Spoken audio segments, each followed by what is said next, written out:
ముఖ్యమంత్రి రేవంత్ రెడ్డి సిద్దిపేటకు వచ్చి ఒరగబెట్టింది ఏమీ లేదని బీఆర్ఎస్ రాష్ట్ర కార్యదర్శి వేలేటి రాధాకృష్ణ శర్మ మాజీ మున్సిపల్ చైర్మన్ రాజనర్సు అన్నారు. 300 ఎకరాలకు 62 ఎకరాలకు తేడా తెలియని రేవంత్ రెడ్డి ముఖ్యమంత్రి ఎలా అయ్యారో అర్థం కావడం లేదన్నారు. సిద్దిపేట ఎమ్మెల్యే క్యాంపు కార్యాలయంలో ఏర్పాటు చేసిన మీడియా సమావేశంలో బీఆర్ఎస్ నాయకులు మాట్లాడారు. సిద్దిపేటకు సంబంధించిన పలు అభివృద్ధి పనులకు గతంలో 1070 కోట్ల పనులు మంజూరు కాగా రేవంత్ రెడ్డి ముఖ్యమంత్రి అయిన తర్వాత వాటిని కొడంగల్కు తరలించుకుపోవడం సిగ్గుచేటని విమర్శించారు. నర్మెట ఆయిల్ ఫామ్ సభలో ముఖ్యమంత్రి రేవంత్ రెడ్డి పచ్చి అబద్ధాలు మాట్లాడారన్నారు. ఇప్పటికైనా సిద్దిపేట అభివృద్ధికి సహకరించి రద్దు చేసిన 1070 కోట్ల నిధులను విడుదల చేసి సిద్దిపేట ప్రజలకు క్షమాపణ చెప్పాలని డిమాండ్ చేశారు. ఈ కార్యక్రమంలో బీఆర్ఎస్ సీనియర్ నాయకులు కూర మాణిక్యారెడ్డి, కుంబాల ఎల్లారెడ్డి, జాప శ్రీకాంత్ రెడ్డి, ఎడ్ల సోమిరెడ్డి తదితరులు పాల్గొన్నారు. రేవంత్ రెడ్డి గారు వచ్చి సాధించింది ఏందయ్యానంటే ఫ్రీ బస్సులు, మహిళలను ఇబ్బంది పెట్టి ఉచితంగా మహిళలను తీసుకొని వచ్చి మా మహిళలను ఇబ్బంది పెట్టి ఫామ్ ఆయిల్ ప్రారంభించినటువంటి క్రెడిట్ను కొట్టేయడానికి ప్రయత్నం చేసిండు. ఉచితంగా లబ్ధి పొందాలనేటువంటి ప్రయత్నం చేసిండు.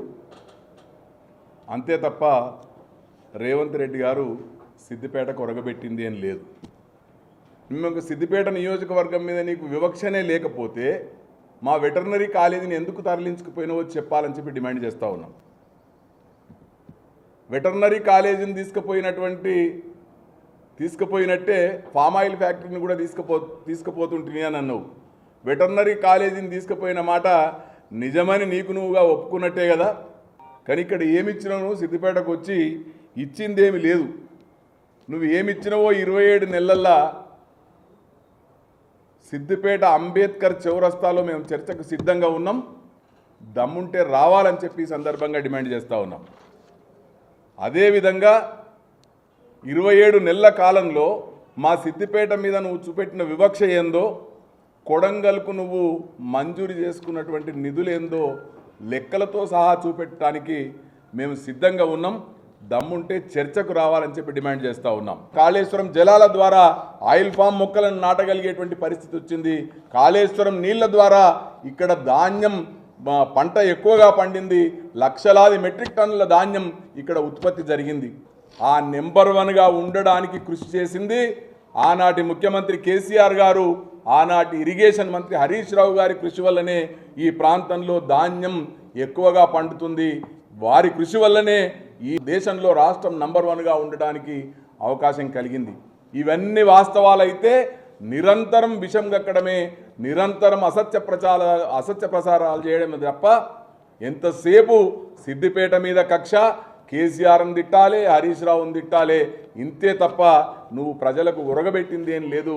నిజంగా నీకు చిత్తశుద్ధి ఉంటే సిద్దిపేట మీద వివక్షనే లేదని నువ్వు నిరూపించుకోవాలనుకుంటే ఏ పనులైతే సిద్దిపేటలో దాదాపు 1070 కోట్ల పనులు ఏవైతే నువ్వు నిలిపివేసినవో వీటిని వెంటనే ప్రారంభించాలని చెప్పి సందర్భంగా డిమాండ్ చేస్తావు. ఏదో మేము కొత్తగా మంజూరు ఇచ్చినాం, మేము భవనాలను ప్రారంభించామని గొప్పలు చెప్పుకుంటున్న ముఖ్యమంత్రి ఇప్పుడు మా శర్మన్న అన్నట్టు మాకు ఏదైతే 1070 కోట్ల రూపాయలు రావాల్సి ఉందో అన్నీ కూడా విడుదల చేసి ఏదైతే ఆగిపోయిన పనులు అన్నీ కూడా పునర్ప్రారంభించి అప్పుడు చెప్పుకుంటే గొప్పతనం ఉంటుంది.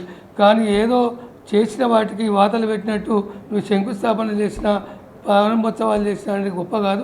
ఇప్పటికైనా ముఖ్యమంత్రి గారు సిద్దిపేట మీద ప్రేమ చూపాలి తప్ప ఈర్ష్య ఉండద్దు. సిద్దిపేటలో జరిగిన అభివృద్ధి అన్ని చూసి ఆ కొడంగల్లో చేసుకుంటా అని చూస్తూ ఉన్నాం. అవంతా కూడా తప్పు. సిద్దిపేట ప్రజలు, కేసీఆర్ గారు, హరీష్ రావు గారు ఎన్నో ఏళ్ళ తపన వాటి అన్నిటి కూడా అన్నీ చేయడం జరిగింది తప్ప నువ్వేదో మాయమాటలు చెప్పి మమ్మల్ని మోసం చేయడానికి, మా ప్రాంత ప్రజలను మోసం చేయడానికి ప్రయత్నిస్తే రాబోయే కాలంలో తప్పకుండా నీకు నూకలు చెల్తాయని కూడా సందర్భంగా తెలియజేస్తూ